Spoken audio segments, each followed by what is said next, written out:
नमस्कार दोस्तों, कैसे हो आप सब। मैं हेमंत राजपूत आपका फिर से आपका स्वागत करता हूं दोस्तों। ज्योग्राफी की क्लास रहेगी। आज अपना लेक्चर नंबर क्या है दोस्तों? 7। तो आज 7वीं क्लास है अपनी ज्योग्राफी की। आई होप आप जो है क्लास ठीक चल रही है बेटा, आवाज़ ठीक आ रही होगी आई थिंक। सर्वर में बिल्कुल ओके सेटिंग है। टेक्नीशियन साहब एक बार देखिए ज़रा इसको। ओके है, आवाज़ डन है, क्लियर है ना? ठीक, ओके। चलिए बात करते हैं बेटा किसकी, ज्योग्राफी की बात करते हैं। और अपना टॉपिक मैंने आपको बताया था, मैं क्या कराने वाला हूँ आपको, IUGG करवाऊंगा। आप क्या करवाने वाला हूँ बेटा जी? IUGG, यानी कि आप क्या कहोगे? इंटरनेशनल यूनियन ऑफ, क्या कहोगे बेटा ji? International union of geodesy, geodesy and geophysics. International union of geodesy and geophysics क्या होता है बेटा? ये हिंदी में कहते हैं इसको अंतरराष्ट्रीय, अंतरराष्ट्रीय क्या कहेंगे बेटा जी? अंतरराष्ट्रीय भू आकार की, अंतरराष्ट्रीय भू आकार की व भूभौतिकी संघ, व भूभौतिकी संघ। आई बात समझ में? ये हमारा टॉपिक रहेगा। बात करते हैं बेटा इसके हेडक्वार्टर की। IUGG यानी international union of geodesy and geophysics का हेडक्वार्टर कहाँ है बेटा? आप कहोगे सर जर्मनी के अंदर है। कहाँ पर है बेटा जी? जर्मनी के अंदर है। आई बात समझ में? कहाँ पर है बेटा जी इसका हेडक्वार्टर? हेडक्वार्टर है इसका जर्मनी के अंदर। क्लियर? अब ये क्या था? ये संघ जो है ये पृथ्वी के अंदर यानी जो हमारी धरती का धरातल है इसके नीचे सतह की गहराई बताई कि कितनी गहराई है, और बताया कौन कौन से एलिमेंट पाए जाते हैं उनके बारे में जो है इसने बताया। आई बात समझ में? चलिए तो आप जैसे जैसे मैं डायग्राम बनाऊंगा बेटा जी, आपने ऐसा ही डायग्राम बनाना है अपनी कॉपी के अंदर। ठीक है, चलिए लो बेटा जी।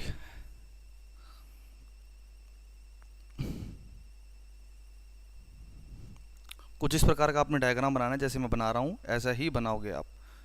ठीक है, चलिए लेटेस्ट एग्जाम्पल, यहाँ पर मैंने किसी को खड़ा कर दिया। ये धरती है, इस धरती माता पे क्या बने हुए हैं?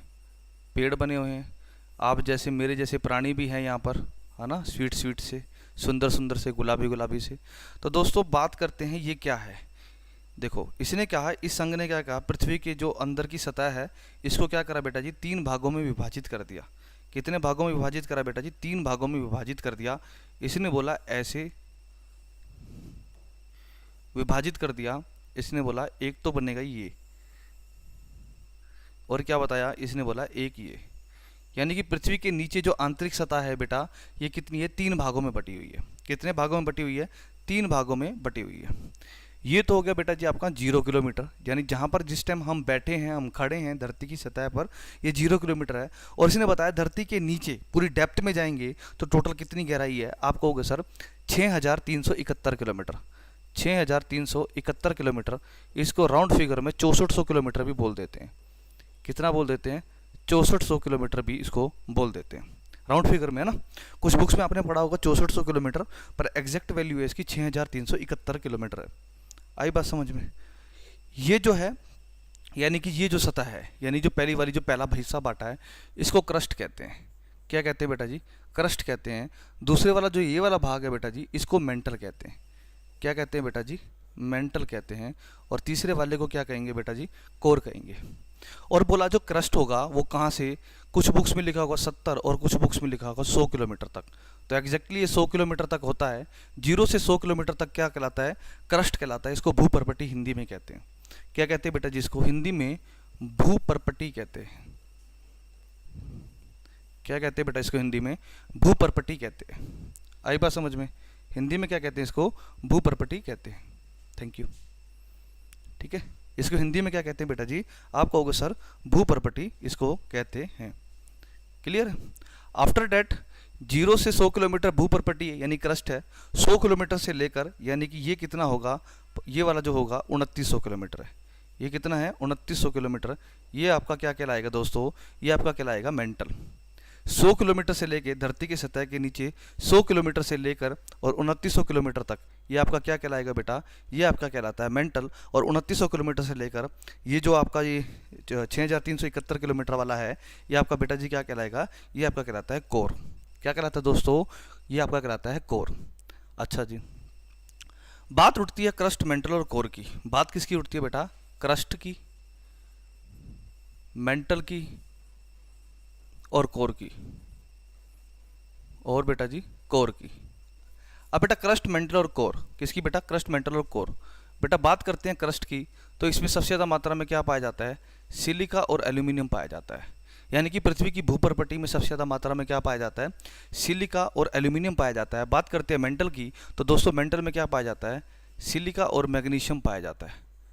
ठीक है, क्या पाया जाता है, सिलिका और मैग्नीशियम पाया जाता है। और कोर में सबसे ज़्यादा मात्रा में क्या पाया जाता है, निकिल और फेरस पाया जाता है। इसको याद रखने का तरीका क्या है, इसका आएगा सियाल, सीमा और नीफी। क्या कहेंगे बेटा, सियाल, सीमा और नीफी, इस हिसाब से आपको याद रखने हैं। एग्जैक्टली एग्जाम में इसी प्रकार से पूछा जाएगा कि पृथ्वी की भूपर्पटी में सबसे ज़्यादा मात्रा में सिलिका, एल्यूमिनियम पाया जाता है, मेंटल में सिलिका, मैग्नीशियम और कोर में निकिल और फेरस। निकिल और फेरस बेटा जी मेटल है आपकी। ठीक है, अच्छा जी, अब बात करते हैं बेटा जी आपकी, बात करते हैं बेटा 1 जनवरी 2021 की। 1 जनवरी 2021 की बात करते हैं। हरियाणा के अंदर एक एग्ज़ाम होता है जिसका नाम क्या होता है, एचटेट, जो अध्यापक पात्रता जो परीक्षा होती है उसके लिए होता है ये एग्ज़ाम। इसके अंदर क्वेश्चन आया हुआ था कि जो क्रस्ट होता है यानी कि आपका भूपर्पटी होता है, इसमें सबसे ज़्यादा मात्रा में कौन सी गैस पाई जाती है, कौन सी गैस पाई जाती है। ऑप्शन के अंदर बेटा जी नाइट्रोजन था, ऑप्शन के अंदर बेटा जी क्या था, नाइट्रोजन था। दूसरा ऑप्शन था हाइड्रोजन, दूसरा ऑप्शन था बेटा जी हाइड्रोजन।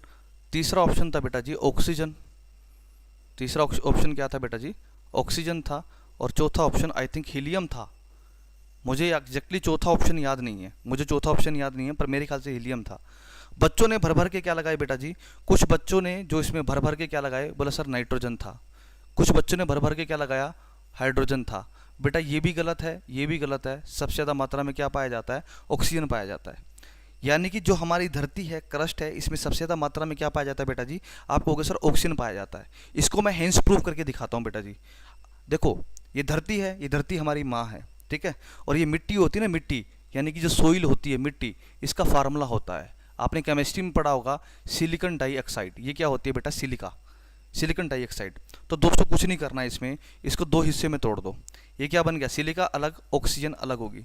सिलिका के पास कितना एलिमेंट है, कुछ नहीं है, तो इसका मतलब इसके पास एक है। ऑक्सीजन के पास कितने हैं, दो, और सिलिका के पास एक। तो बेटा मिट्टी का फार्मूला क्या है, SiO2। तो सबसे ज़्यादा मात्रा में फिर क्या पाया जाएगा, ऑक्सीजन। तो बेटा जी यही आंसर था। क्रस्ट पूछ रखा था ना, क्रस्ट हमारी मिट्टी है, तो इसमें सबसे ज़्यादा मात्रा में क्या पाया जाएगा, ऑक्सीजन। तो आपका आंसर क्या हो जाना था, ऑक्सीजन हो जाना था। थोड़ा सा दिमाग यूटिलाइज करना था, थोड़ा सा दिमाग यूटिलाइज करना था। कोई टफ टास्क नहीं है बेटा जी, ये बहुत ईजी है, बहुत ईजी है, बहुत ईजी है। क्लियर है, आई थिंक आपको ये बात समझ आ गई होगी। ठीक है, ये बातें समझ आ गई होंगी, तो याद रखना क्रस्ट में सबसे ज़्यादा मात्रा में सिलिका और एल्यूमिनियम, इसमें सिलिका और मैग्नीशियम, इसमें निकिल और फेरस पाया जाता है। आई बात समझ में, क्लियर है। अच्छा, एग्जामिनर ये भी पूछ लेगा कि सिलिका कितना परसेंट पाया जाता है, तो ये पाया जाता है 27.72%। ये भी याद रखना, सिलिका कितना पाया जाता है, 27.72% पाया जाता है क्रस्ट के अंदर। सिलिका की परसेंटेज पूछ लेगा तो 27.72। क्लियर है, आई बात समझ में। चलिए बात करते हैं बेटा जी क्रस्ट की। अब ये बातें होंगी, अब इसमें कुछ और जो है भूवैज्ञानिक आए, उन्होंने क्या करा बेटा, इसको और अलग अलग हिस्सों में बांट दिया। और क्या करा, और अलग अलग हिस्सों में इसको बांट दिया। यानी कि इसने क्या करा, इन्होंने बीच में क्रस्ट को दो हिस्सों में बांट दिया। क्रस्ट को क्या कर दिया, दो हिस्सों में बांट दिया। और मेंटल को भी क्या करा, दो हिस्सों में बांट दिया। और कोर को भी क्या करा बेटा जी, दो हिस्सों में बांट दिया। कोर को भी क्या करा, दो हिस्सों में बांट दिया। आई बात समझ में। और इन्होंने बताया कि जो क्रस्ट का ऊपरी भाग है ये कैसा है, ये ठोस है, यानी कि सॉलिड है। ये वाला भी कैसा है, ठोस है। आई बात समझ में। ये कैसा है, प्लास्टिक फॉर्म में है, यानी कि सेमी लिक्विड में है। ये कैसा है, सेमी लिक्विड में। ये कैसा है, ठोस है। और ये कैसा है, द्रव है। और ये कैसा है, ठोस है। ये कैसा है, ठोस है। आई बात समझ में। अलग अलग भूवैज्ञानिक थे इसके अंदर, उन्होंने इनके बारे में बताया और एक निचोड़ निकल के आया कि पृथ्वी की ऊपरी सतह कैसी है, ठोस है। उससे नीचे वाली यानी कि अपर, ये क्या हो गया, अपर क्रस्ट। देखो इस ये क्या हो गया बेटा जी, ध्यान दो, ये क्या कहलाया आपका, ये तो हुआ आपका अपर क्रस्ट, ये हुआ बेटा जी अपर क्रस्ट, और ये वाला क्या हुआ बेटा जी लोअर क्रस्ट, ये हुआ आपका लोअर क्रस्ट हुआ।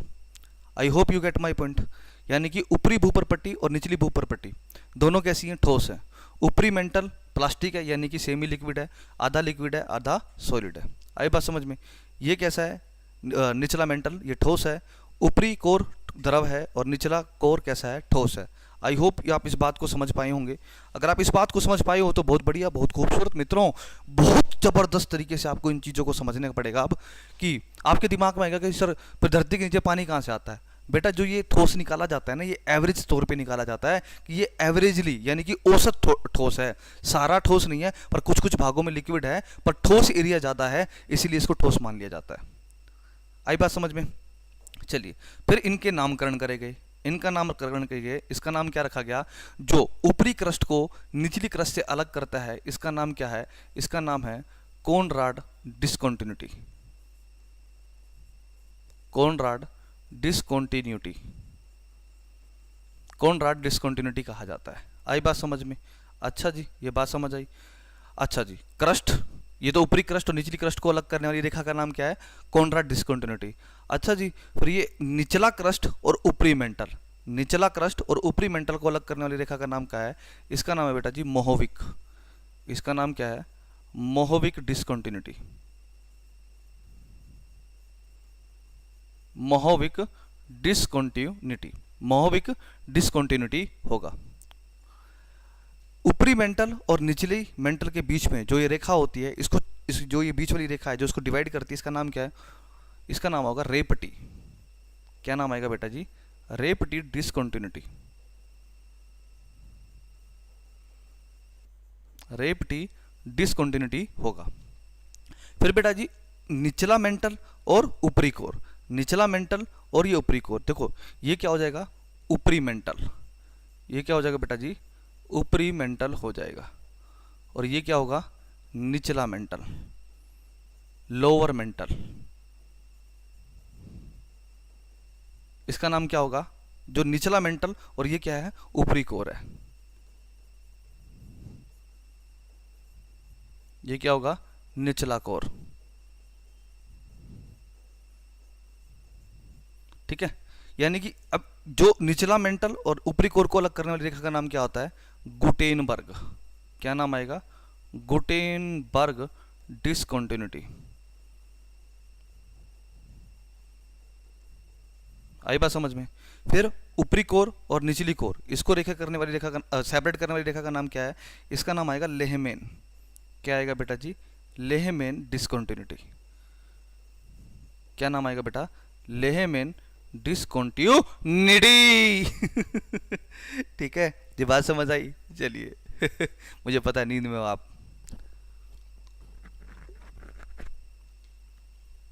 आई होप आप ये बात समझ पाए होंगे। ठीक है, चलिए अब बढ़ते हैं बेटा जी आगे, अब बढ़ते हैं बेटा जी आगे बढ़ते हैं। क्लियर, यहाँ तक का आपका डायग्राम आपने नोट कर लिया होगा अच्छे तरीके से। अब बेटा जी इसको जो है डायग्राम की फॉर्म में नोट करने की मतलब कैसे लिखोगे आप, ऐसे लिखोगे। देखो सबसे पहले क्या लिखोगे, कोनराड डिस्कंटिन्यूटी, कोनराड डिस्कंटिन्यूटी। इसको हिंदी में कहते हैं बेटा, हिंदी में भी क्या कहेंगे, कोनराड डिस्कंटिन्यूटी, कोनराड असंबंधता। क्या कहेंगे, कोनराड असंबंधता। क्या कहेंगे बेटा जी, कोनराड असंबंधता इसको कहते हैं। ये किस किस के बीच में है, आप कहोगे सर अपर क्रस्ट और लोअर क्रस्ट, अपर क्रस्ट और लोअर क्रस्ट। आई बात समझ में। फिर क्या आता है, मोहोविक डिस्कंटिन्यूटी, मोहोविक डिस्कंटिन्यूटी, मोहोविक डिस्कंटिन्यूटी। इसको मोहो भी कह देते हैं बेटा, इन शॉर्ट में मोहो भी कहते हैं इसको। ठीक है, वो भी याद रखना आपने, मोहोविक असंबंधता। ठीक है, इसमें क्या लिखोगे आप, ये क्या हो जाएगा, लोअर क्रस्ट, निचला क्रस्ट, निचली भूपर पट्टी को किससे अलग करता है, अपर मेंटल से।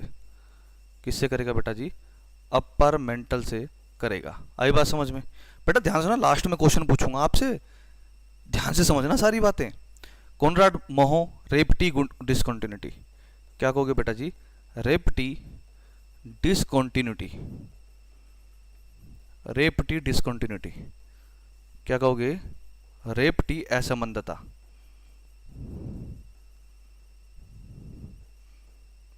रेपटी असंबद्धता, इसकी क्या लिखोगे बेटा जी आप? इसको लिखोगे आप अपर मेंटल को किससे कनेक्ट करता है? अपर मेंटल, अपर मेंटल को किससे करता है बेटा जी? लोअर मेंटल से। अपर मेंटल को किससे करता है बेटा जी? लोअर मेंटल से करता है। आई बात समझ में? नोट कर लिया? आगे देखो, रेपटी के बाद क्या आती है? गुटेनबर्ग। फिर क्या आती है बेटा? Gutenberg discontinuity, Gutenberg discontinuity, Gutenberg discontinuity, Hindi में क्या कहते हैं? गुटेनबर्ग असंबद्धता, गुटेनबर्ग असंबद्धता, गुटेनबर्ग असंबद्धता। ठीक है, इसमें क्या लिखोगे गुटेनबर्ग में? बेटा जी इसमें क्या था? लोअर मेंटल और लोअर मेंटल को किससे सेपरेट करता है? अपर कोर से। किससे करता है? अपर कोर से करता है। ठीक है, गुटेनबर्ग के बाद क्या हुआ? लेहमैन असंबद्धता, लेहमैन डिसकंटिन्यूटी, लेहमैन डिसकंटिन्यूटी, क्या कहेंगे? लेहमैन असंबद्धता, लेहमैन असंबद्धता।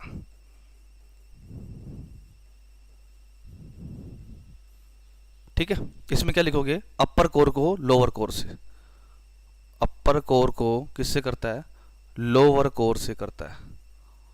आई बात समझ में? तो ये इस प्रकार से आपका टॉपिक हुआ फिनिश। ठीक है, क्विक रिवीजन करेंगे फटाफट से, कमर सीधी करो, ध्यान से सुनो। मैंने क्या कहा बेटा जी? मैंने ये कहा बेटा जी कि international union of geodesy and geophysics, अंतरराष्ट्रीय भूआकारिकी एवं भूभौतिकी संघ ने बेटा जी क्या करा? इसने पृथ्वी की आंतरिक सतह के बारे में बताया, अंदर की स्ट्रक्चर के बारे में बताया कि कितने हिस्सों में टूटा हुआ है, कितनी गहराई है, और इसको 3 भागों में बांटा, क्रस्ट, मेंटल और कोर में। क्रस्ट को 2 हिस्सों में बांट दिया, अपर क्रस्ट लोअर क्रस्ट। मेंटल को 2 हिस्सों में बांट दिया, अपर मेंटल लोअर मेंटल। और कोर को भी 2 हिस्सों में बांट दिया, अपर कोर लोअर कोर। क्रस्ट में सबसे ज़्यादा मात्रा में क्या पाया जाता है? सिलिकॉन और एल्यूमिनियम। मेंटल में सबसे ज़्यादा मात्रा में क्या पाया जाता है? क्या पाया जाता है बेटा? सिलिकॉन और मैग्नीशियम। और कोर में सबसे ज़्यादा मात्रा में क्या पाया जाता है? निकिल और फेरस पाया जाता है। क्या पाया जाता है? निकिल और फेरस पाया जाता है। क्लियर है? और क्रस्ट में सबसे ज़्यादा मात्रा में क्या पाई जाती है? ऑक्सीजन पाई जाती है, इस बात को याद रखना। क्लियर? क्लियर है? चलिए आगे बढ़ते हैं, आगे बढ़ जाते हैं बेटा, आगे बढ़ते हैं, चीज़ों को ध्यान से समझने की कोशिश करते हैं बेटा। आगे आप पढ़ने वाले बेटा जी, हमने क्या पढ़ लिया? IUG international union of geodesy and geophysics पढ़ लिया। इससे पहले हमने कॉन्टिनेंटल ड्रिफ्ट थ्योरी पढ़ी थी। अब पढ़ेंगे बेटा हम प्लेट टेक्टोनिक थ्योरी। क्या पढ़ने वाले हैं? प्लेट टेक्टोनिक थ्योरी,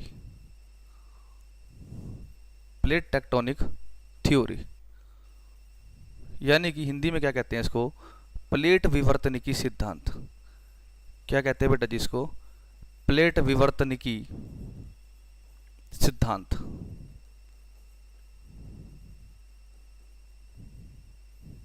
प्लेट विवर्तनिकी सिद्धांत, प्लेट टेक्टोनिक थ्योरी। ठीक है, क्या बताया? Plate tectonic theory. ये थ्योरी किसने दी थी बेटा? This theory was given by Harry Hess. किसने दी थी बेटा जी? हैरी हिस ने दी थी। ये थ्योरी किसने दी थी बेटा? हैरी हिस ने दी थी। हैरी हिस ने ये सिद्धांत दिया था। बट इस थ्योरी को एक्सप्लेन करने वाले व्यक्ति का नाम क्या था? इस थ्योरी को एक्सप्लेन करने वाले व्यक्ति का नाम क्या था? एक्सप्लेन करने वाले व्यक्ति का नाम बेटा जी क्या था? मॉर्गन। क्या नाम था? मॉर्गन। इस थ्योरी को एक्सप्लेन किसने किया था? मॉर्गन ने किया था। आई बात समझ में? इस थ्योरी को एक्सप्लेन करने वाला व्यक्ति कौन था बेटा जी? मॉर्गन था। एक्चुअल में कहानी क्या थी बेटा जी? ध्यान से सुनिएगा कि मैंने आपको जो है कॉन्टिनेंटल ड्रिफ्ट थ्योरी बताई, इसने ये तो बता दिया था जो कॉन्टिनेंटल ड्रिफ्ट थ्योरी ने कि कैसे कैसे महाद्वीप बनी, वो बात एक्सेप्ट भी की गई, पर वो प्लेटें टूटी क्यों? जो धरती जो आपस में जुड़ी हुई थी वो टूटी क्यों? क्या कारण था? क्या इतनी ज्यादा टाइडल फोर्स होगी कि जिससे एक महाद्वीप का एक खंड ही टूट के अलग हो गया? क्या इतनी भारी फोर्स हो सकती है? इसने इस थ्योरी का खंडन करा। किसकी? कहते नहीं भैया, ऐसा होता है धरती के नीचे प्लेट्स होती हैं, उन प्लेट्स में आपस में क्या हुआ, वो प्लेट्स क्रैक्स हुई होंगी जिसकी वजह से ये एक दूसरे से दूर चले गए और महाद्वीप बन गए। पर्वत कैसे बने, इसी प्लेट, क्योंकि जब प्लेट होती है आपस में टकराती है उससे क्या बनते हैं, आपके माउंटेन बनते हैं। ये इसी ने बताया था। आइए इसके समझते हैं कि इसने क्या बताया। इसने बताया धरती के नीचे क्या होती हैं, प्लेट्स होती हैं। और इसने क्या बताया, धरती के नीचे 3 टाइप्स की प्लेट होती हैं। कितने टाइप की प्लेट्स होती हैं धरती के नीचे, 3 टाइप्स की क्या होती हैं, प्लेट्स होती हैं। एक होती है बेटा जी कन्वर्जेंट प्लेट, एक होती है बेटा जी कन्वर्जेंट प्लेट। इसने क्या बताया, 3 प्रकार की प्लेट होती हैं। एक होती है बेटा जी कन्वर्जेंट प्लेट, ठीक है। एक होती है बेटा जी आपकी डाइवर्जेंट प्लेट, एक होती है बेटा जी आपकी डाइवर्जेंट प्लेट, और तीसरी होती है आपकी ट्रांसवर्सल प्लेट। कौन सी होती है, ट्रांसवर्सल प्लेट, ठीक है। एक होती है आपकी transversal plate, convergent plate, divergent plate और ट्रांसवर्सल प्लेट। एक एक करके हम इस चीज़ को अच्छे से समझने वाले हैं बेटा जी, ध्यान से सुनिएगा। बहुत ज़बरदस्त टॉपिक है ये, बहुत ज़बरदस्त टॉपिक है, बहुत मज़ा आएगा इसको पढ़ने में और समझने में। आज आपके बहुत अच्छे अच्छे कंसेप्ट क्लियर होंगे। यहाँ से हेडिंग डाल लो कन्वर्जेंट प्लेट। हेडिंग क्या डालोगे बेटा जी आप, कन्वर्जेंट प्लेट। हेडिंग क्या डालोगे बेटा जी आप, convergent plate. Convergent, convergent, converge करना, कन्वर्ज मतलब एक दूसरे के ऊपर कन्वर्ज करना। इसको समझिए एक एग्जाम्पल से, ध्यान दीजिए। अब एग्जाम्पल के थ्रू आपको मैं चीज़ें समझाने की कोशिश करूंगा। ये मान लो धरती के नीचे क्या है, 2 प्लेट्स हैं। मान लो धरती के नीचे क्या है, 2 प्लेट्स हैं। ये ऐसे ऐसे करके 2 प्लेट्स हैं, ठीक है। धरती के नीचे 2 प्लेट है। इस प्लेट का नाम क्या है, P1, और इस प्लेट का नाम क्या है, P2, ठीक है। इस प्लेट का नाम क्या है बेटा, P1, और इस प्लेट का नाम क्या है, P2। अब बेटा कोई फोर्स लगी, क्या हुआ, किसी कारणवश से इस प्लेट पे फोर्स लगी ऐसे, इस प्लेट पे क्या लगी, फोर्स लगी ऐसे, और इस प्लेट पे फोर्स लगी ऐसे। यानी कि समझिएगा कहानी किस्सा इस प्रकार का, जैसे ये मेरा मोबाइल और मैं इसको एसी के रिमोट से समझाना चाहूँगा। किस्सा जो है जेब में मारकर डाल लेते हैं, चीज़ों को अच्छी तरीके से समझेंगे। देखिए 2 प्लेट हैं, धरती के नीचे 2 प्लेट है। ये 2 प्लेट, एक ये है P1 और ये कौन सी है, वाइट वाली P2 है। ये ब्लैक एंड वाइट 2 प्लेटें हैं। अब इस प्लेट पे फोर्स कैसी लगी है, इस तरफ, और इस पे, इस वाली पे इस तरफ, यानी दोनों आपस में टकराएंगी। जब 2 प्लेटें आपस में टकराएंगी और ऊपर नीचे क्या है, इस पे मिट्टी है, यानी कि कोई ना कोई पार्ट है, तो ये क्या करेंगी, एक दूसरे से टकराने के बाद ये दोनों एक दूसरे के ऊपर ऐसे ही करते रहेंगी। जैसे आप लगाओ, जैसे आप किसी के साथ क्या करते हो बेटा जी, ध्यान दो। आपने क्या करा, किसी से हाथ ऐसे लड़ाई करने के लिए आज हाथ मिलाते हो ना, वो आपको धक्का दे रहा है और वो आपको धक्का दे रहा है, आप उसको धक्का दे रहे हो और वो आपको धक्का दे रहा है, होता है ऐसा।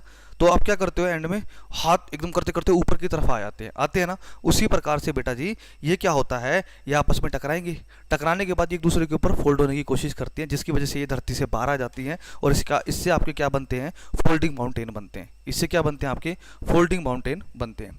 यानी कि ये प्लेटें क्या करेंगी बेटा, कुछ इस प्रकार से अपना रुख मोड़ लेंगी ऐसे ऊपर की तरफ, ऐसे।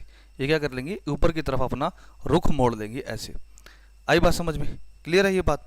तो यानी कि अब इनका क्या हो रहा है कि ये हिस्सा, जो ये वाला हिस्सा है, ये वाला, ये देखो, ये क्या कर लिया, टकराने के बाद एक दूसरे से टकरा रही थी, टकराने के बाद क्या हुआ बेटा जी, ये ऊपर की तरफ बेंड होगी, बेंड होगी। और इसी से क्या बनाते हैं, यही बनाते हैं आपके फोल्डिंग माउंटेन। यही क्या बनाते हैं बेटा जी, आपके फोल्डिंग माउंटेन। क्या बनाते हैं, फोल्डिंग माउंटेन। इसको क्या कहते हैं बेटा, वलित पर्वत।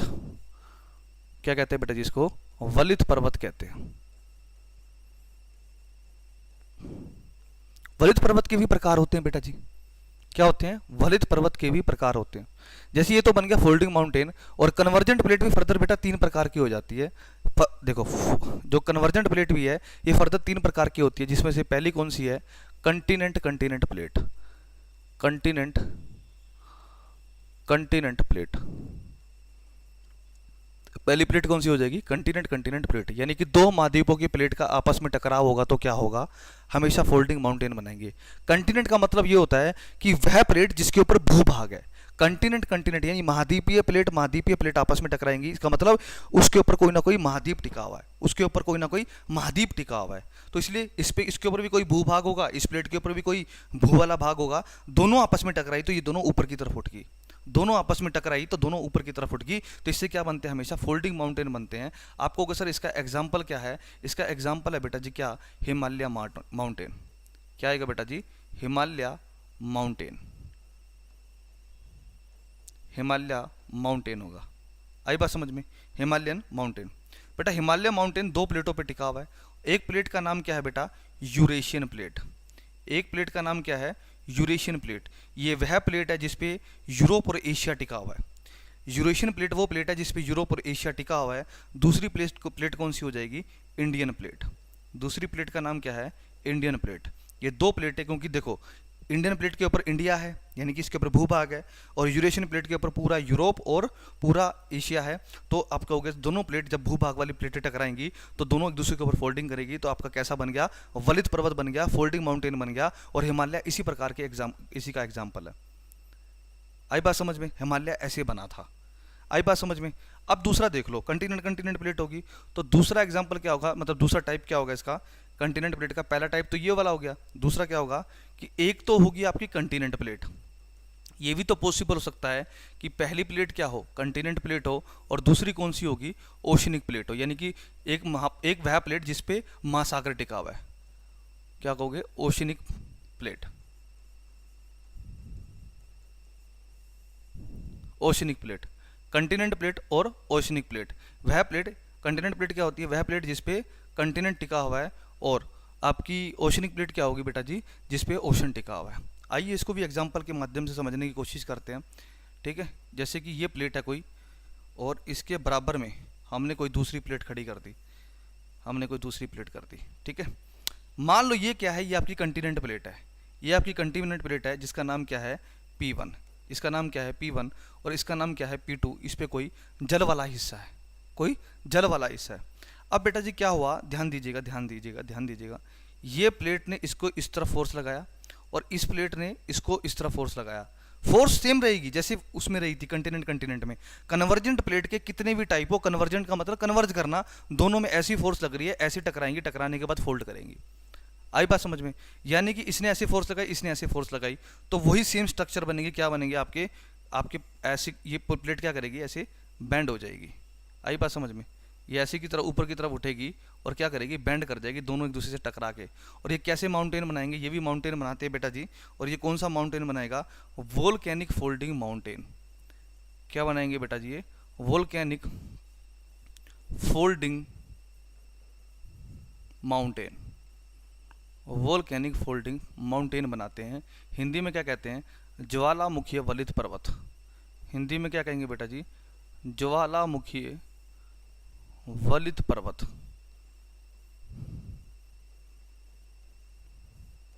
ज्वालामुखीय वलित पर्वत ऐसे बनते हैं आपके। आपको कि सर इसका एग्जाम्पल दे दो, हाँ जी बिल्कुल बेटा जी एग्जाम्पल तो देंगे। आपको कि सर इसका एग्जाम्पल, हाँ बिल्कुल है। इसका एग्जाम्पल जो बनेगा, यानी कि आपको कि सर इसका एग्जाम्पल क्या होगा इस टाइप के पर्वत का, आपको किसका होगा, एंडीज पर्वत। कौन सा होगा, एंडीज पर्वत। क्या होगा बेटा जी, एंडीज पर्वत होगा। एंडीज पर्वत बेटा जी ये कौन सी प्लेट पे टिका हुआ है, ये दो प्लेटों पे टिका हुआ है। एक प्लेट का नाम है बेटा जी नजाका प्लेट। एक प्लेट का नाम क्या है बेटा जी, नजाका प्लेट। एक प्लेट का नाम है बेटा जी नजाका प्लेट, और दूसरी प्लेट का नाम क्या है, south American plate.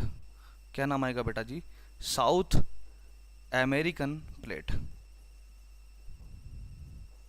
South American plate. Andes पर्वत किस प्लेट पे टिका हुआ है, नजाका प्लेट पे और साउथ अमेरिकन प्लेट पे टिका हुआ है। एंडीज पर्वत किस पे टिका हुआ है, नजाका प्लेट और साउथ अमेरिकन प्लेट पे टिका हुआ है। ये एक ओशनिक प्लेट है, और साउथ अमेरिका जिसपे पूरा पूरा साउथ अमेरिका महाद्वीप टिका हुआ है। आई बात समझ में। तो ये इस प्रकार के क्या बनते हैं आपके, वोल्केनिक फोल्डिंग माउंटेन बनते हैं। एंडीज पर्वत बेटा इसके बारे में एक मुख्य बात लिख लीजिएगा, ये विश्व का सबसे लंबा पर्वत है। क्या है बेटा जी, विश्व का सबसे लंबा पर्वत, विश्व का सबसे लंबा पर्वत। और कितना लंबा है बेटा जी ये, 7200 किलोमीटर इसकी लेंथ है। क्या है बेटा जी इसकी, 7200 किलोमीटर इसकी लेंथ है। आई बात समझ में? विश्व का, हालांकि जब हम साउथ अमेरिका महाद्वीप पढ़ेंगे तो उसको डिटेल में पढ़ेंगे, इसको डिटेल में पढ़ेंगे बेटा जी। आई बात समझ में? क्लियर है? तीसरा पॉइंट, तीसरे पॉइंट की बात करते हैं। ओशनिक, ओशनिक प्लेट हो गया, और सॉरी कंटिनेंट, कंटिनेंट हो गया, कंटिनेंट ओशनिक हो गया। नंबर 3 डालो, नंबर 3 डालो। नंबर 3 पे क्या होगा बेटा जी? आप कहोगे सर एक तरफ तो ओशनिक, ओशनिक प्लेट कौन सा होगा बेटा जी? ओशनिक, ओशनिक प्लेट, यानी दोनों प्लेटें कैसी हैं बेटा? ओशन वाली हैं। दोनों प्लेटें कैसी हैं बेटा जी? ओशन वाली हैं, यानी कि ओशनिक प्लेट है। दोनों प्लेटें कैसी हैं? ओशन वाली हैं, यानी कि ओशनिक प्लेट है। ठीक है, ये दो प्लेटें हैं, लेटेस्ट एग्जांपल आपने समझना है। ठीक है, ये क्या है? दो प्लेट हैं, इसको ध्यान से समझिएगा। दो प्लेट है, ये दोनों प्लेटों पे क्या है? ये दोनों ओशनिक प्लेटें हैं, P1 और ये P2 होगी, यानी कि दोनों की दोनों प्लेटों पे जल है, यानी कि या तो इस पे महासागर है या सागर है। आई बात समझ में? अब दोनों प्लेटों पे फोर्स कैसी लगेगी बेटा जी? ध्यान दो, इस पे भी ऐसी फोर्स लगी और इस पे भी क्या लगी? ऐसी फोर्स लगी। तो अब दोनों पे ऐसी फोर्स लगेगी तो ये क्या करेगा? ये बैंड हो जाएगा ऊपर की तरफ। क्या हो जाएगा? बैंड हो जाएगा ऊपर की तरफ। आई बात समझ में? ऐसे बैंड हो जाएगा। ठीक है, और ये हमेशा क्या बनाते हैं? ठीक है, इस प्रकार की जब ऐसे होगा, टकराएगा, तो आपके क्या बनते हैं? हमेशा हमेशा बनते हैं आइलैंड्स। क्या बनते हैं? आइलैंड्स बनते हैं, यानी कि द्वीप बनते हैं। द्वीप की डेफिनेशन क्या होती है? भूखंड का वह भाग, भूखंड का वह भाग जिसके चारों तरफ जल हो, यानी इसी जल से जल के चारों तरफ घिरा हुआ भूभाग, उसको द्वीप कहते हैं। आई बात समझ में? कि भूमि का वह हिस्सा जिसके चारों तरफ जल हो, उसको क्या कहते हैं? आइलैंड कहते हैं। इस प्रकार के से क्या बनता है? हमेशा हमेशा आपके क्या बनते हैं बेटा जी? आपके द्वीप बनेंगे, और इससे आपके द्वीप के अलावा और भी बनते हैं, जिसको कहते हैं वोल्केनो। ज्वालामुखी भी ऐसे ही बनते हैं, ज्वालामुखी भी ऐसे ही बनते हैं। अक्सर महासागरों में ज्वालामुखी फूटते हैं, वो इसी जॉइंट पे ही बनते हैं। जब दो प्लेटें आपस में टकराती हैं, वहाँ जॉइंट होता है, वहाँ से मैग्मा बाहर आता है। हालांकि टॉपिक आगे का वोल्केनो का तो डिटेल में पढ़ाऊंगा। तो यानी कि हमने क्या पढ़ लिया बेटा जी?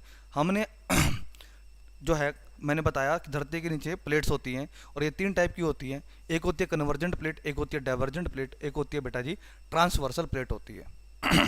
ठीक है, तो हमने सबसे पहले कर ली कन्वर्जेंट। कन्वर्जेंट के 3 प्रकार होते हैं। कन्वर्जेंट के बेटा जी 3 प्रकार होते हैं। एक होता है कंटिनेंट, कंटिनेंट प्लेट, दूसरी होती है कंटिनेंट ओशनिक प्लेट, और तीसरी होती है ओशनिक, ओशनिक प्लेट। अब बात करते हैं बेटा जी, हेडिंग डाल लो। अब बात किसकी करेंगे बेटा? डाइवर्जेंट प्लेट की। अब क्या पढ़ेंगे बेटा? Divergent plate.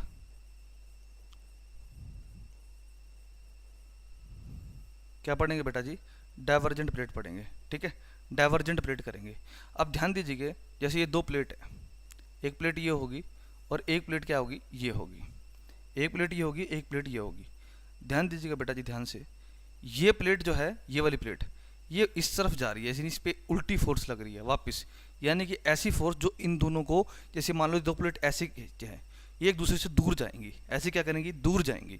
जब दो प्लेटें आपस में दूर जाती हैं, ऐसे खिसकती हैं, यानी कि दोनों से एक दूसरे से दूर जाती हैं, तब क्या बनते हैं बेटा जी? तब आपके क्या बनेंगे? या तो आपके ब्लॉक माउंटेन बन जाते हैं। क्या बन जाते हैं? ब्लॉक माउंटेन बनते हैं। या आपकी वैली बनती है, यानी कि घाटी बनती है, या फिर आपकी रिफ्ट वैली बनती है। क्या बनेगी बेटा? रिफ्ट वैली बनेगी। आई बात समझ में?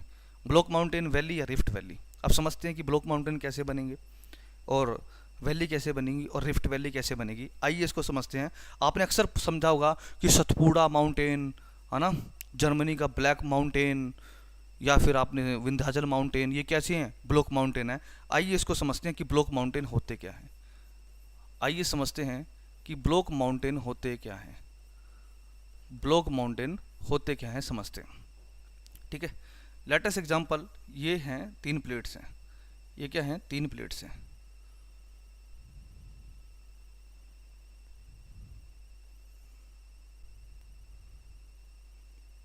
ठीक है, एक प्लेट है बेटा जिसका नाम क्या है?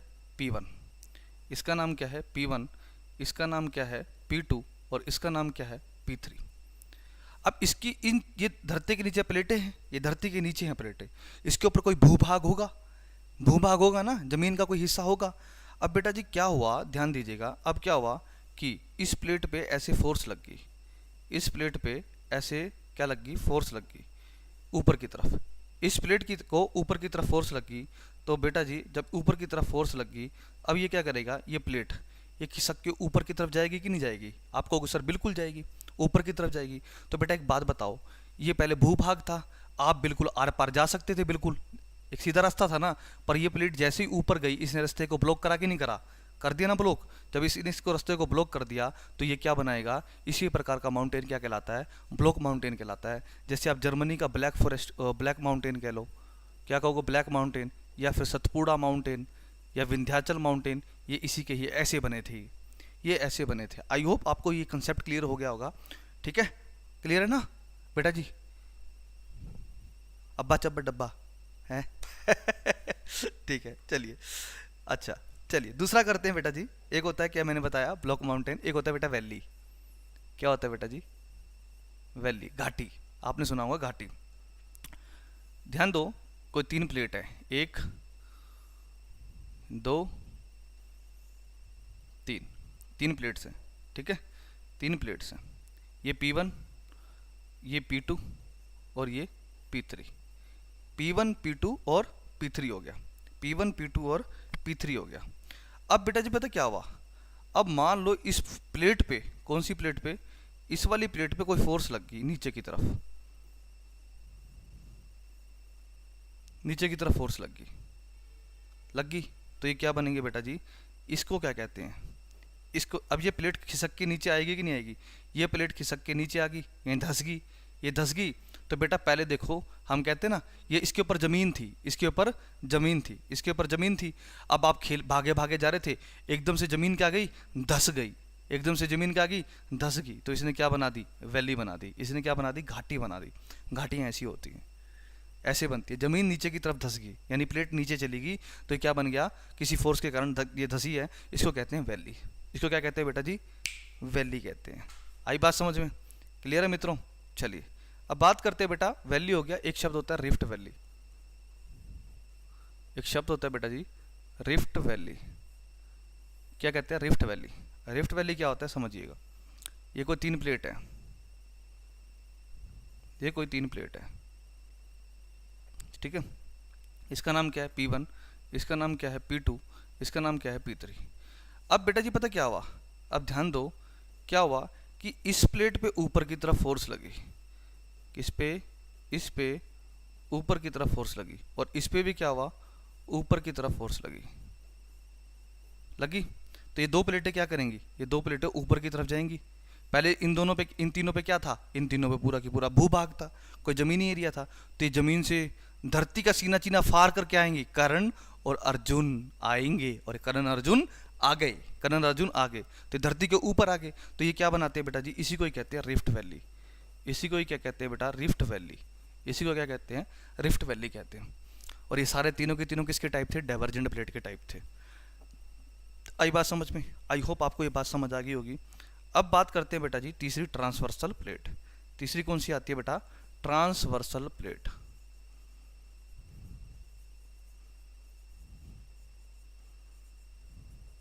क्या आएगी बेटा? ट्रांसवर्सल प्लेट आएगी। क्या पढ़ेंगे बेटा? ट्रांसवर्सल प्लेट, ठीक है। ट्रांसवर्सल प्लेट, ट्रांसवर्सल प्लेट क्या होती है समझो। मान लो ये दो प्लेट है, मान लो ये दो प्लेट है, ठीक है। एक प्लेट ये है P1 और एक प्लेट क्या है? P2। एक प्लेट P1 है, एक P2 है, ठीक है। अब मान लो कि इस प्लेट पे फोर्स लगी ऊपर की तरफ और इस प्लेट पे फोर्स लगी नीचे की तरफ, तो ये क्या करेंगी? ऐसे झटका मारेगी, ऐसे, है ना। या फिर इस पे नीचे की तरफ लगी, या फिर इस पे ऊपर की तरफ लगी, यानी कि या फिर ये ऐसे झटका मारेगी। और जब भी प्लेट ऐसे या ऐसे झटका मारती है तो 100% क्या आते हैं? अर्थक्वेक आते हैं। तो 100% क्या आते हैं? अर्थक्वेक आते हैं, यानी कि भूकंप आते हैं। क्या आते हैं बेटा जी? अर्थक्वेक आते हैं, भूकंप आते हैं। क्या आते हैं बेटा जी? भूकंप आते हैं, अर्थक्वेक आते हैं। I hope you get my point. चलिए, अगर आप बेटा जी आपको ये बात समझ आ गई है तो बहुत बढ़िया है। अगर आपको ये बात समझ आ गई है तो बहुत बढ़िया है। आपको बहुत इजी वे में आपको प्लेट टेक्टोनिक टॉपिक खत्म हो गया। प्लेट टेक्टोनिक टॉपिक खत्म हो गया दोस्तों, ठीक है। अब क्या पढ़ने वाले हैं? Interior structure of earth. अगले टॉपिक का नाम क्या रहेगा बेटा जी हमारा? Interior structure of earth. Heading डाल लो, क्या पढ़ने वाले हैं? Interior structure of earth. Interior structure of earth. Interior structure of earth, Hindi में क्या कहते हैं? पृथ्वी की आंतरिक संरचना। क्या कहेंगे बेटा जी? पृथ्वी की आंतरिक संरचना, पृथ्वी की आंतरिक संरचना। बेटा पृथ्वी की आंतरिक संरचना के बारे में जब हम पढ़ते हैं कि पृथ्वी की आंतरिक संरचना के बारे में अंदर क्या क्या है या क्या क्या नहीं है या कैसे बनी, ये हम हैं कैसे स्टडी करते हैं, दो हिस्से में बांट देते हैं, दो हिस्से में, ठीक है, दो हिस्से में। एक तो बेटा कृत्रिम तरीके से पढ़ते हैं यानी कि आर्टिफिशियल, एक होता है कृत्रिम तरीके से पढ़ते हैं, और दूसरा प्राकृतिक तरीके से कि पृथ्वी की आंतरिक प्राकृतिक, ऐसे लिखते होंगे प्राकृतिक, कैसे लिखते हैं बे? प्राकृतिक, हाँ ऐसे लिखते हैं बेटा, नेचुरल, ठीक है। कई बार हो जाता है यार हिंदी में थोड़ा ऊपर नीचे हो जाता है, समझा करो यार। नेचुरल, एक नेचुरल वे है कि पृथ्वी के बारे में पढ़ेंगे कि पृथ्वी बनी कैसे या पृथ्वी की आंतरिक संरचना कैसी है, कैसे बनी। तो कृत्रिम में कैसे पढ़ते हैं बेटा जी? हम सबसे पहले पढ़ते हैं डेंसिटी के बारे में यानी कि घनत्व के बारे में। सबसे पहले किसके बारे में पढ़ते हैं बेटा जी? घनत्व के बारे में पढ़ते हैं, आई बात समझ में। फिर किसके बारे में पढ़ेंगे बेटा जी? हम टेम्परेचर के बारे में। किसके बारे में पढ़ेंगे बेटा? टेम्परेचर के बारे में। और फिर बेटा जी किसके बारे में पढ़ेंगे? प्रेशर के बारे में। प्रेशर मतलब दाब, ताप और दाब, और टेम्परेचर मतलब तापमान, ताप, ठीक है। प्राकृतिक तरीकों में बेटा हम क्या पढ़ेंगे? सबसे पहले उल्का पढ़ेंगे, मिटियोर्स, जो कि मैं आपको पढ़ा चुका हूँ तो ये अभी यहाँ नहीं पढ़ाऊंगा। दूसरा पढ़ेंगे भूकंप यानी कि अर्थक्वेक, ये मैंने आपको पढ़ाना है। और तीसरा पढ़ेंगे ज्वालामुखी डिटेल में यानी कि वोल्केनो। ये सब चीज़ें, ये सारे टॉपिक हमने इसी के अंदर ही पढ़ने हैं। इंटीरियर स्ट्रक्चर ऑफ अर्थ यानी कि इसी चैप्टर के अंदर हमने ये चीज़ें पढ़नी है। क्या कि पृथ्वी की आंतरिक संरचना कैसे हुई, हमें कृत्रिम और प्राकृतिक दोनों तरीकों से पढ़ेंगे। तो सबसे पहले करने वाले हैं हम कृत्रिम तरीके। सबसे पहले क्या पढ़ने वाले हैं बेटा जी? हम कृत्रिम तरीके। तो हेडिंग डाल लो, सबसे पहले कृत्रिम करने वाले हैं तो हेडिंग डाल लो कृत्रिम तरीके, कृत्रिम, कृत्रिम। तो कृत्रिम में सबसे पहले क्या पढ़ने वाले हैं बेटा जी? हम डेंसिटी के बारे में। किसके बारे में पढ़ेंगे? डेंसिटी के बारे में पढ़ेंगे यानी कि घनत्व। किसके बारे में पढ़ेंगे बेटा जी? घनत्व के बारे में पढ़ेंगे। किसके बारे में पढ़ेंगे बेटा जी? घनत्व के बारे में। देखो घनत्व का मतलब पता होना चाहिए सबसे पहले। घनत्व का मतलब क्या होता है? Number of particle present in a certain area. क्या कहोगे? नंबर ऑफ, डेंसिटी की डेफिनेशन क्या होती है? Number of particles, number of particles present in a certain area, present in a certain area, number of particles present in a certain area, यानी कि कणों का किसी निश्चित स्थान पर विद्यमान होना, कणों का किसी निश्चित स्थान पर विद्यमान होना, कणों का किसी निश्चित स्थान पर विद्यमान होना, कणों का किसी निश्चित स्थान पर विद्यमान होना। आई थिंक आपने लिख लिया होगा। अब समझिए इसको, ठीक है। मान लो ये कोई बॉडी है, एक ये है, एक ये है और एक ये है, ठीक है, तीन बॉडी है, ठीक है। अब ये मान लो सॉलिड है, ये वाली मान लो सॉलिड है, तो सॉलिड है तो इसको सॉलिड से भर दो। ये मान लो सॉलिड है और इसको सॉलिड से भर दो, ठीक है, ये सॉलिड हो गया। ये क्या हो गया बेटा? आपका लिक्विड हो गया, तो इसको लिक्विड से भर दो। इसको क्या भर दोगे? लिक्विड से भर दो।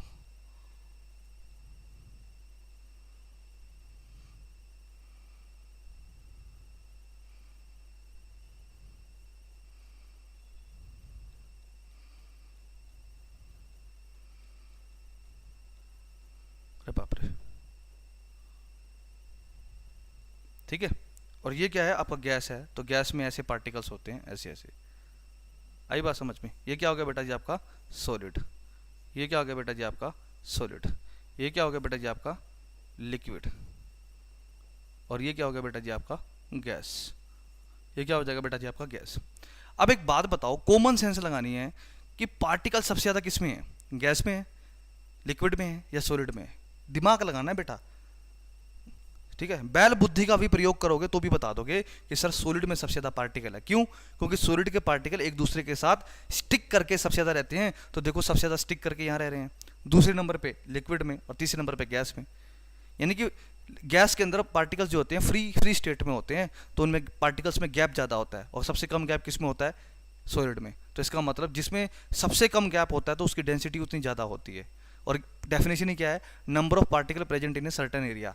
तो यानी किसी सर्टेन एरिया के अंदर पार्टिकल किस में सबसे ज़्यादा है? सॉलिड के अंदर ज़्यादा है। तो हम कह सकते हैं कि सॉलिड की डेंसिटी सबसे ज़्यादा है, सॉलिड की डेंसिटी सबसे ज़्यादा है, फिर लिक्विड की है, और सबसे कम किसकी है बेटा जी? आप कहोगे सर गैस की।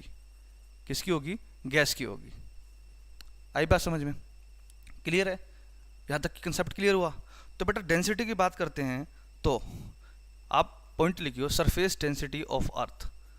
सरफेस डेंसिटी ऑफ अर्थ, पृथ्वी के सरफेस की यानी कि धरातल की डेंसिटी कितनी है? पृथ्वी के धरातल की डेंसिटी है दोस्तों 2.9 ग्राम पर सेंटीमीटर क्यूब। 2.9 ग्राम पर सेंटीमीटर क्यूब। आई बात समझ में? अच्छा जी, दूसरा point, central density of earth. Central density of अर्थ हिंदी में भी लिखूं क्या? पृथ्वी के, हिंदी में लिख देता हूं, पृथ्वी के केंद्र का घनत्व। पृथ्वी के केंद्र का घनत्व। तो पृथ्वी के केंद्र का घनत्व कितना है दोस्तों? 13 ग्राम पर सेंटीमीटर क्यूब। 13 ग्राम पर सेंटीमीटर क्यूब। क्लियर है? अगला पॉइंट, फिर क्या होगा, क्या कहोगे? एवरेज डेंसिटी कितनी होगी फिर? क्योंकि देखो ये मान लो पृथ्वी है, ये मान लो आपकी पृथ्वी है, ये पृथ्वी का सरफेस है ऊपर जहाँ पर चंटू और बंटू खेल रहे हैं। आई बात समझ में? चंटू और बंटू क्या कर रहे हैं? खेल रहे हैं। तो यहाँ पर सरफेस की डेंसिटी कितनी है? 2.9। और बिल्कुल केंद्र में कितनी है? आप कहोगे सर 13 है। तो ये देखो अलग अलग होगी, सरफेस पे लगा है, केंद्र पे लगा है। तो हम क्या करते हैं, तो औसत तो निकालेंगे ना। तो एवरेज डेंसिटी ऑफ अर्थ कितनी हो जाएगी? एवरेज डेंसिटी ऑफ अर्थ, और पढ़ा चुका हूं बेटा सोलर सिस्टम में, याद करो। एवरेज डेंसिटी ऑफ अर्थ कितनी है? 5.5 ग्राम पर सेंटीमीटर क्यूब। क्या लिखोगे? पृथ्वी का औसत घनत्व, पृथ्वी का औसत घनत्व, पृथ्वी का औसत घनत्व। पृथ्वी का औसत घनत्व कितना होता है बेटा जी? 5.5 ग्राम पर सेंटीमीटर क्यूब। 5.5 ग्राम पर सेंटीमीटर क्यूब। क्लियर है? आई बात समझ में?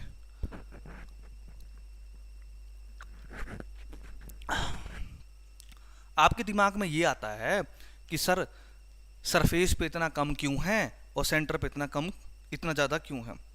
तो बेटा जी एक बात बताओ, एक बात बताओ, ध्यान दो। यहाँ पर ये पहला ही टॉपिक कराया था कि यहाँ पर क्या पाए जाते हैं? हैवी मेटल्स पाए जाते हैं। यहाँ पर क्या पाए जाते हैं? हैवी मेटल्स पाए जाते हैं। पढ़ाया था? कहाँ गया बे?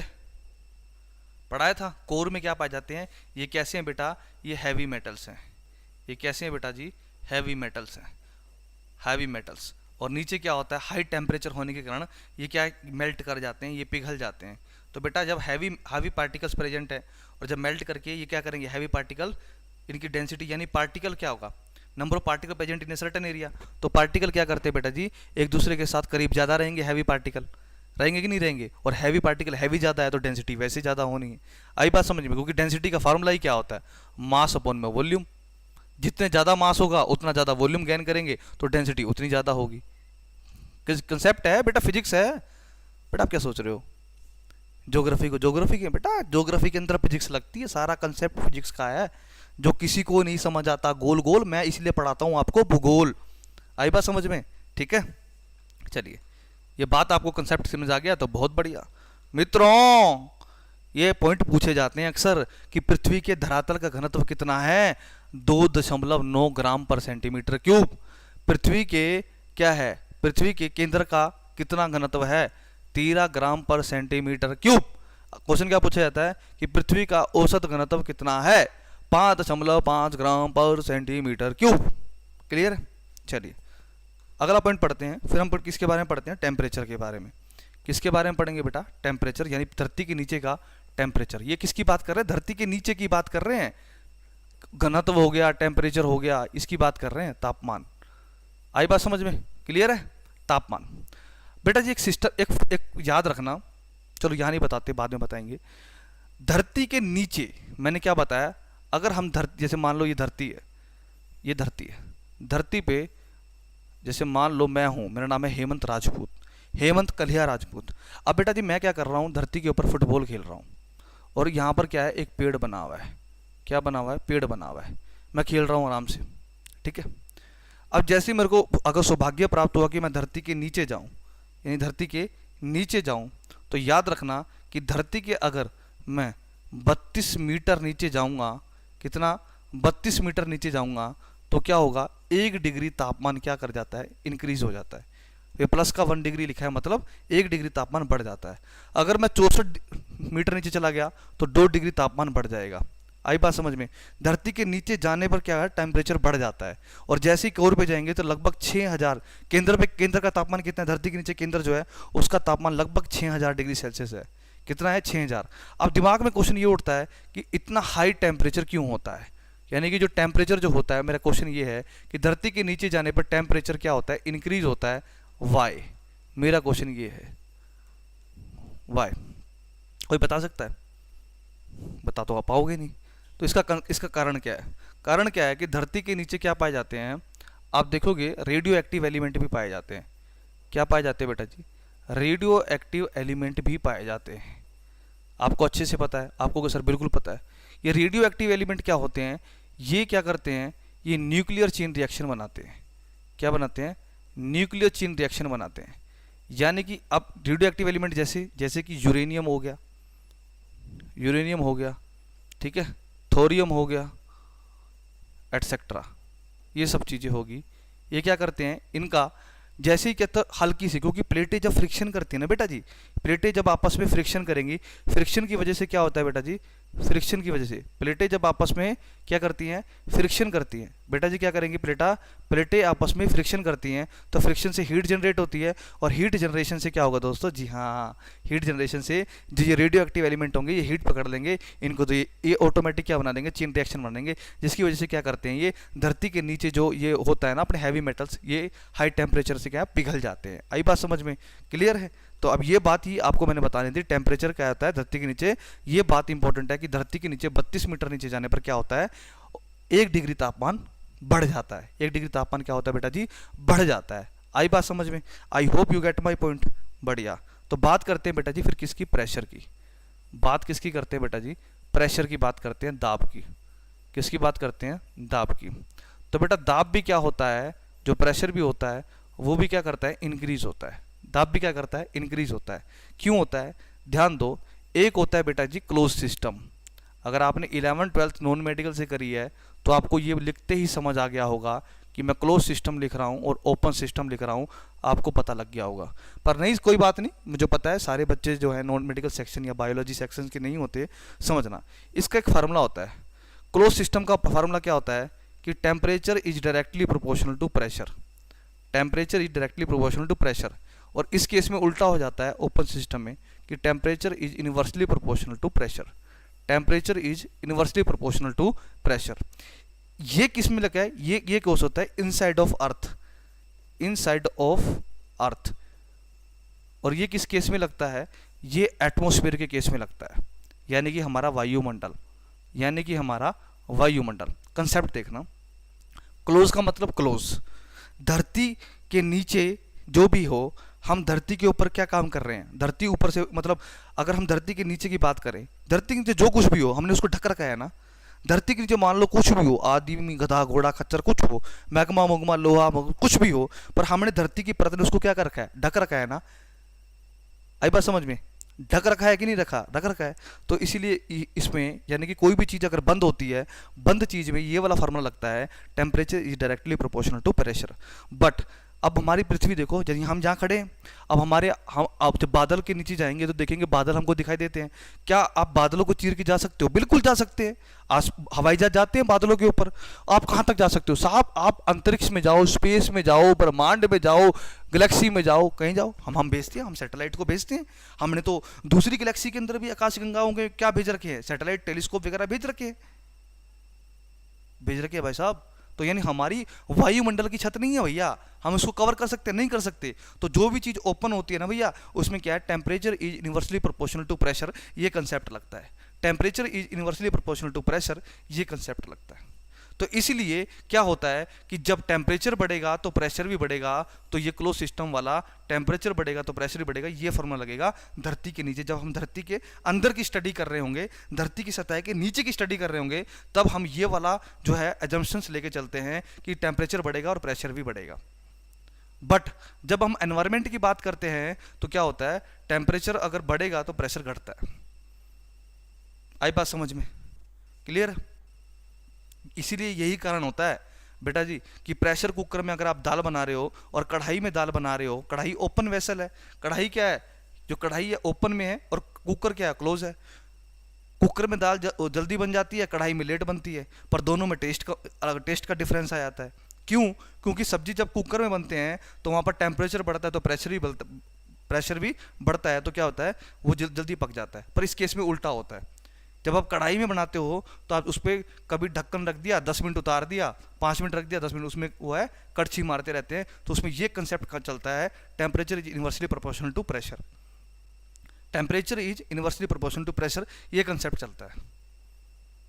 आई बात समझ में? इसीलिए यहाँ पर ये प्रेशर वाला केस हम धरती के नीचे की स्टडी कर रहे हैं, तो हमें ये वाला फार्मूला लगता है क्लोज सिस्टम का। याद रहोगे, अभी ये फार्मूला भी लगेगा। ये कहाँ लगेगा? जब हम एटमॉस्फेयर की बात करेंगे, जब हम वातावरण की बात करेंगे तो वहाँ पर ये वाला फार्मूला लगाएगा। पर यहाँ पर हम इसलिए ये पढ़ रहे हैं क्योंकि यहाँ पर धरती के नीचे की बात कर रहे हैं, इसलिए ये वाला फार्मूला लगा रहे हैं। I hope you get my point मित्रों, मेरे प्यारे भाइयों और बहनों, आपको ये बात समझ में आ गई? चलिए, बहुत बढ़िया। ठीक है, अब हम पढ़ते हैं बेटा जी, जो है हमारे प्राकृतिक सोर्स है, जो प्राकृतिक सोर्स यानी कि स्रोत, उनसे क्या पता लगता है कि पृथ्वी के बारे में, कि पृथ्वी किससे बनी हुई है, कैसे बनी। बात करते हैं सबसे पहले मिटियोर्स की, यानी उल्का। हालांकि मैं आपको पढ़ा चुका हूं ये चीज़, बस डिटेल में नहीं पढ़ाऊंगा, बस यहाँ पर उस चीज़ को कनेक्ट करूंगा। मिटियोर्स मैं आपको पढ़ा चुका हूँ, मिटियोर्स मैं आपको पढ़ा चुका हूँ। अब क्या होते हैं बेटा, जो उल्का पिंड होते हैं ना, क्या बेटा जी, मैंने कहा उल्का पिंड यानी मिटियोराइट्स। कई देखो, अगर वो आकाशीय पिंड पूर्ण रूप से जल गया तो क्या कहलाता है, उल्का कहलाता है। याद करो वो चीज़ मैंने बताई थी, याद करो वो चीज़ मैंने बताई थी। अगर वो पूर्ण रूप से ना जला और धरती के धरातल पर आ गिरा तो क्या कहलाता है, उल्का पिंड कहलाता है।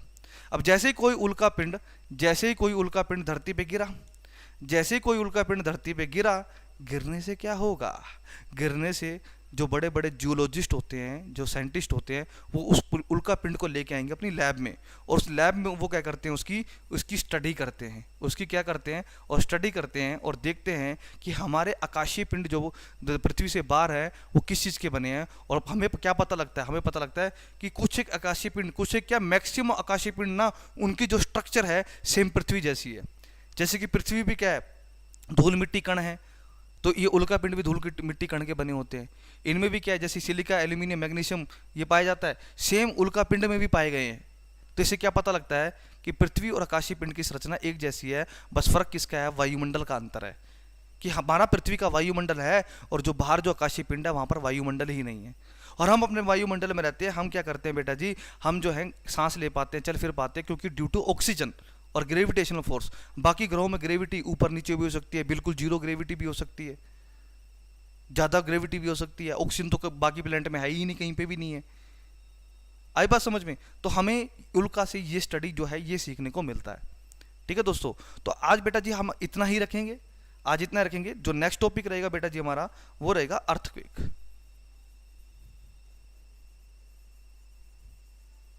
क्या रहेगा, अर्थक्वेक रहेगा, भूकंप रहेगा। अगला टॉपिक क्या रहेगा बेटा जी, भूकंप रहेगा। आई बात समझ में? क्या रहेगा, भूकंप रहेगा। आज नहीं करेंगे बेटा, कल करेंगे। ठीक है, चलिए अब क्वेश्चन की बात करते हैं बेटा जी। भूकंप बेटा जी नेक्स्ट टॉपिक में करेंगे। ठीक है, चलिए बात करते हैं क्वेश्चन की। सबसे पहला question, international union of geodesy और जियोफिजिक्स का हेडक्वार्टर बेटा जी कहाँ है, जर्मनी में। ठीक है, पृथ्वी की भूक्रष्ट में सबसे ज्यादा मात्रा में कौन सी गैस पाई जाती है, ऑक्सीजन पाई जाती है। नंबर 3, ऊपरी क्रस्ट और निचली क्रस्ट को अलग करने वाली रेखा का नाम क्या है। आप कहोगे सर कॉनराड डिस्कंटिन्यूटी। निचली क्रस्ट और ऊपरी मेंटल को अलग करने वाली रेखा का नाम क्या है, मोहोविक डिस्कंटिन्यूटी। ऊपरी मेंटल और निचली मेंटल को अलग करने वाली रेखा का नाम क्या है, गुटेनबर्ग डिस्कंटिन्यूटी। ठीक है, sorry Repetti discontinuity, I am sorry, Repetti discontinuity.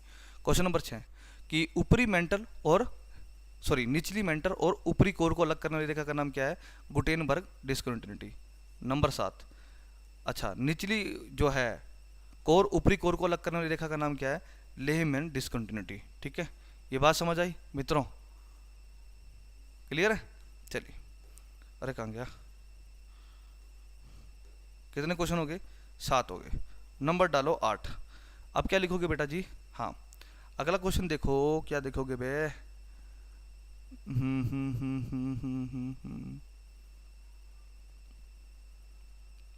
Plate tectonic theory किसने दी? हैरी हीस ने। प्लेट टेक्टोनिक थ्योरी को एक्सप्लेन किसने किया? मॉर्गन ने। अच्छा बताओ, हिमालय कौन सी प्लेट पे टिका है? इंडियन प्लेट और यूरेशियन प्लेट पे। ठीक है। अच्छा, हिमालय किस प्रकार का पर्वत है? हिमालय फोल्डिंग माउंटेन है। आई बात समझ में? ठीक है। दूसरा, विश्व का सबसे ऊंचा पर्वत हिमालय ही है।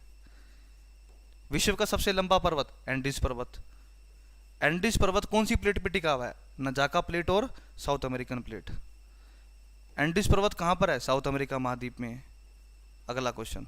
ठीक है, ठीक है, ये तो रिफ्ट वैली तो पता होना चाहिए। Block mountain. अच्छा, सतपुड़ा, और सतपुड़ा कर रहा हूँ, जर्मनी का जो ब्लैक माउंटेन है वो किस चीज़ का है? आप कहोगे सर ये ब्लॉक माउंटेन है। आई बात समझ में? नंबर डालो 17। ठीक है। पृथ्वी के धरातल का घनत्व कितना है? पृथ्वी के धरातल का घनत्व 2.9। पृथ्वी के केंद्र का घनत्व कितना है? 13 ग्राम पर सेंटीमीटर क्यूब। पृथ्वी का औसत घनत्व कितना है? औसत, और ये मैं बता चुका हूँ सौरमंडल वाले चैप्टर में, 5.5 ग्राम पर सेंटीमीटर क्यूब। आई बात समझ में? कितने मीटर नीचे जाने पर धरती का टेम्परेचर 1 डिग्री बढ़ जाता है? कितने मीटर नीचे जाने पर धरती का तापमान 1 डिग्री बढ़ जाता है? आप कहोगे सर वो कितना होता है? 32 मीटर जाने पर 1 डिग्री तापमान बढ़ जाता है। तो ये 20 क्वेश्चन थे और बहुत आसान थे। 20 में से 18 वाले को एक्सीडेंट, ठीक है, 15 से ऊपर वाले को सिर्फ गुड, और 15 से नीचे वाले को है पुअर। मिलता था ना स्कूल में, पुअर, वेरी पुअर लिखो 15 से नीचे वाले। ठीक है, तो बेटा जी आज जो है हम इतना ही रखेंगे। नेक्स्ट लेक्चर में आती अर्थक्वेक पढ़ेंगे।